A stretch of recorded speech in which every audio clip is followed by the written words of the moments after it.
और उन्हीं के दौर में ये वज़ीर आला सिंध के मामले क्योंकि मैंने इनसे एक सवाल भी किया था उस टाइम, उस इंटरव्यू में, कि पाकिस्तान पीपल्स पार्टी को आपने ज्वाइन क्यों किया, और ज्वाइन करने के बाद उनका, मैंने कहा आप मायूस हो चुके क्योंकि उधर एक सीट भी आपका एडजस्टमेंट कर दिया गया, आपको नहीं दिया गया, उसके बाद आपके चोट लगी तो कोई भी मरकज़ी रहनुमा नहीं आया। क्या पाकिस्तान पीपल्स पार्टी से आप मायूस हैं तो छोड़ के दूसरे में क्यों नहीं जाए?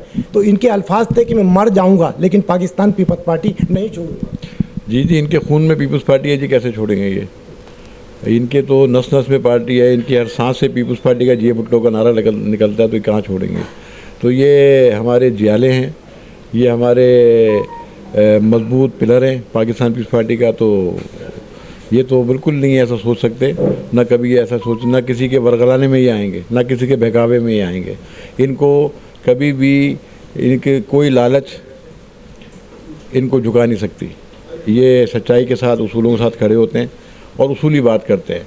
मेरे साथ भी इख्तिलाफ करते हैं, मैं मेरे भाई हूँ, दोस्त हूँ, लेकिन हमारी भी आपस में कभी कभी किसी मसले पे बातचीत में जो है वो एक दूसरे से तजाद आ जाता है, क्योंकि ये उतने उसूली आदमी हैं। ज़ाहिर बात है इनकी एक सोच है और एक नई दुनिया देखी है, इन्होंने सियासत भी देखी है, समाजियात भी देखी हैं, और कारोबारी अपना जो फील्ड है वो भी देखी है।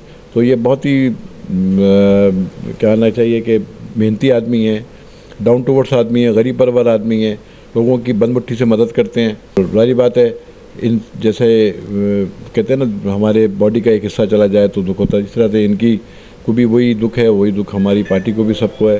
तो इंशाल्लाह रज़ाक भाई के लिए बहुत दुआएं हैं, अल्लाह ताला इनको जल्द सेहतियाब करे, अल्लाह ताला इनकी इज़्ज़त व वक़ार में इजाफ़ा करे, क्योंकि कोशिश करना हमारा काम है, इज़्ज़त देना अल्लाह ताला का काम है। बहुत शुक्रिया। जी नाज़रीन, ये थे वक़ार मेहदी साहब जिनकी आपने गुफ्तगू सुनी। अब मैं उस पर्सनालिटी की तरफ चलता हूँ जिन्होंने इस महफ़िल को सजाया है। सजाने के बाद आज मैं ये भी कहूँगा कि आज इस महफ़िल के दूल्हा भी हैं हाजी अब्दुल रज़ाक साहब, जो हमेशा चाहे मोहतरमा की सालगिरह हो या आसिफ अली जरदारी साहब की, और ये सजाते रहते हैं इस तरह की महफ़िल। तो आइए पूछता हूँ कि क्या कहेंगे आज इसके हवाले से। अस्सलाम वालेकुम भाई साहब। वालेकुम सलाम। भाई साहब, क्या आप क्या कहेंगे, जिस तरह वक़ार मेहदी साहब ने बात की और भी आपके मेहमान आए, तो क्या पैगाम देंगे हमारे को? मैं बोलता हूँ वक़ार साहब ने बहुत अच्छी अच्छी बातें की हैं, मुझे बड़ी खुशी हुई। वक़ार भाई आगे टाइम पे और आते हैं हमेशा। वक़ार भाई ने कभी भी मेरे को मायूस नहीं किया। खालिद साबुन वाला साहब, इन्होंने भी कभी इंशाल्लाह मायूस नहीं किया। आसिफ साहब हैं हमारे खारादर के, उधर के कोऑर्डिनेटर हैं, समझे, ये भी हमेशा खड़े खड़े होते हैं। हमारे जितने साथी हैं सब ने साथ दिया। आज बड़ी खुशी हुई, आज आसिफ जरदारी की हमने सालगिरह की, और मेरा पुराना दोस्त है, मुझे ज़्यादा खुशी हुई। तो आपने वक़ार मेहदी साहब तो बुला लिया, और भी मैम जो थे हम आपके, उन्हें क्या दावत नहीं दी या कुछ आपस में? हमने तो एक दरमियाना करा था, जिन जिनको बोलना था उनको बुला लिया। जो आए वेलकम, जो नहीं आए उनसे भी खुशी की बात है, मगर हमको छोटी गैदरिंग करनी थी। जी नाज़रीन, ये थे हाजी अब्दुल रज़ाक अगर साहब जिनकी आपने गुफ्तगू सुनी।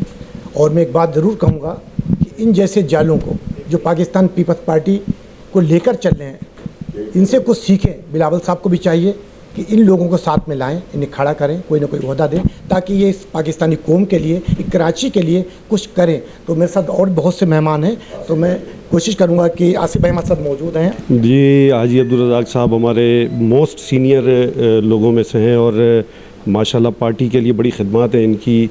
न सिर्फ पार्टी के लिए बल्कि आम आवाम के लिए भी बड़ी खिदमत हैं। इस तरह की महफिल भी सजाते रहते हैं, और हमारे जरदारी साहब के बड़े पुराने दोस्त भी हैं।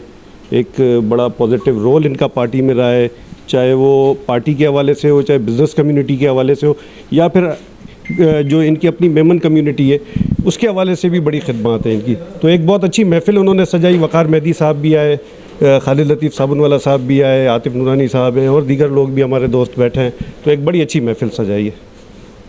जी नाज़रीन, बड़ी अच्छी महफिल सजाई, और इस तरीके की महफिल सजना भी चाहिए, क्योंकि तमाम दोस्त जो यहाँ पे इकट्ठे होते हैं उन्हें इस तरीके से, ताकि एक महफिल, एक गैदरिंग होती है, ये सबसे बड़ा एक पैगाम है। ये पीपल पार्टी का ही घर है।